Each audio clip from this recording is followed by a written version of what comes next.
मैं डॉक्टर संतोष कुमार पांध्याय अभिनव भारत एकेडमी में एक बार आपके समक्ष पुनः उपस्थित हूँ।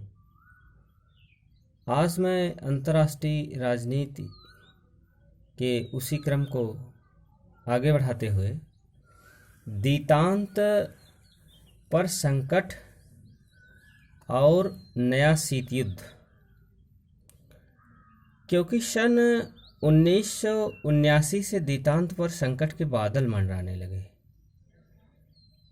दीतांत भावना को ऐसे झटके जर्क्स लगे कि दीतांत की प्रक्रिया क्षतिग्रस्त होती हुई दिखाई देने लगी। दीतांत युग में शीत युद्ध जैसा व्यवहार दिखाई देने लगा। नाटो शक्तिशाली बनाया जाने लगा। शस्त्रों की होड़ तीव्र से प्रारंभ होने लगी। टकराव के विविध केंद्र पुनः उभरने लगे। यदि पुर्तगाल, अंगोला, क्यूबा, अफगानिस्तान निशस्त्रीकरण वार्ता आदि घटनाओं को लिया जाए तो सहज ही कहा जा सकता है कि अभी शीत युद्ध को पूर्णतया दफनाया नहीं जा सका। सन 1975 में पुर्तगाल में एक बार ऐसी स्थिति आ गई कि सोवियत समर्थित पुर्तगाली कम्युनिस्ट पार्टी कुछ सैनिक अधिकारियों के साथ अपनी साठगांठ द्वारा व्यापक बहुमत वाले समाजवादी दल को दरकिनार कर देश की सत्ता पर कब्जा करने की को थी। अमेरिकियों का कहना था कि यह सब सोवियत संघ के बढ़ावे से हो रहा था। सोवियत संघ पुर्तगाल में कम्युनिस्ट पार्टी को सत्ता में लाकर पुर्तगाल को नाटो से अलग करना चाहता था। उधर अंगोला के गृह युद्ध 1975-76 में सोवियत संघ और क्यूबा ने राष्ट्रवादी MPLA का साथ दिया और अमेरिका ने साथ दिया। FMLA और यूनिटा के कबायली टुकड़ियों का सोवियत संघ, क्यूबा और समाजवादी देश चाहते थे कि सत्ता अंगोला जन मुक्ति मोर्चा MPLA के हाथों में आए। दूसरी ओर राष्ट्रीय मोर्चा FMLA और यूनिटा की सेनाओं को पश्चिमी शक्तियों से आर्थिक सहायता और सैनिक सहायता मिलने लगी।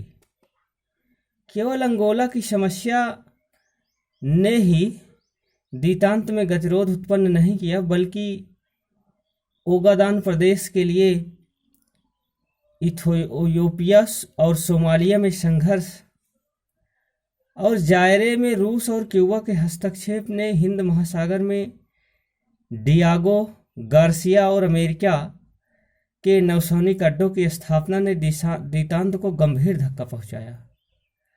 मई 1978 में वाशिंगटन में हुए नाटो राष्ट्रों के शिखर सम्मेलन की वाणी शीत युद्ध की याद को ताज़ा कर देती है। राष्ट्रपति कार्टर ने तो स्पष्ट तौर से नाटो की शक्ति बढ़ाने पर जोर दिया। 1977 के मध्य क्यूबा में सोवियत संघ के सैनिकों की उपस्थिति को लेकर अमेरिका और क्यूबा के बीच गंभीर तनातनी हो गई। राष्ट्रपति कार्टर ने कैरिबियन को एक अग्रिम सेना तैनात करने की घोषणा की। इस घोषणा में कहा गया कि क्यूबा में सोवियत सेनाओं को ठीक संख्या पता लगाने के लिए क्यूबा पर निगाह रखने की अमेरिकी उपग्रह व्यवस्था को पुनर्गठित किया जाएगा। कार्टर की इस घोषणा से क्यूबा और अमेरिका के बीच 1962 जैसा कि गंभीर संकट उत्पन्न हो गया। ऐसा प्रतीत हुआ कि यदि युद्ध का विस्फोट नहीं तो शीत युद्ध का विस्फोट अवश्य ही हो जाएगा। और दिसंबर 1989 में अफगानिस्तान में एक क्रांति हो गई, जिसके फलस्वरूप राष्ट्रपति अमीन का तख्ता पलट गया और बरबराक करमाल नए अफगान राष्ट्रपति बने। अफगानिस्तान में इस सत्ता परिवर्तन में सोवियत संघ की भूमिका थी और सत्ता परिवर्तन के तुरंत बाद करमाल सरकार ने सोवियत संघ से सैनिक सहायता मांगी।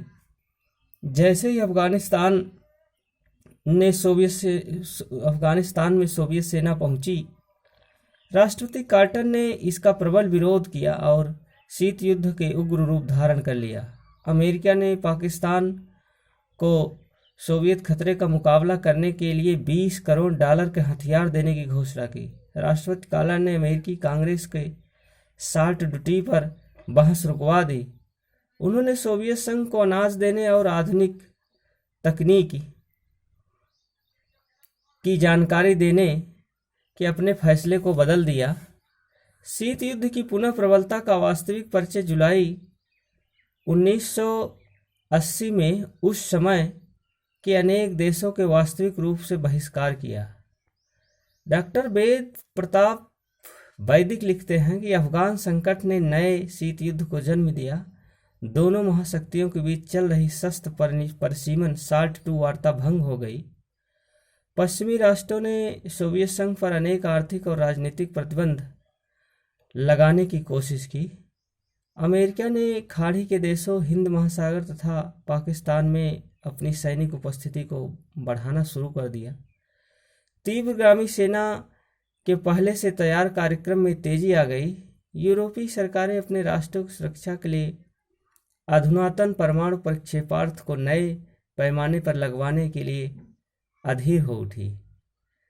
तो इस विवेचना से स्पष्ट है कि द्वितांत की भावना संकट में थी और सोवियत अमेरिकी द्वितांत मनोवृत्ति को गंभीर झटके लगे।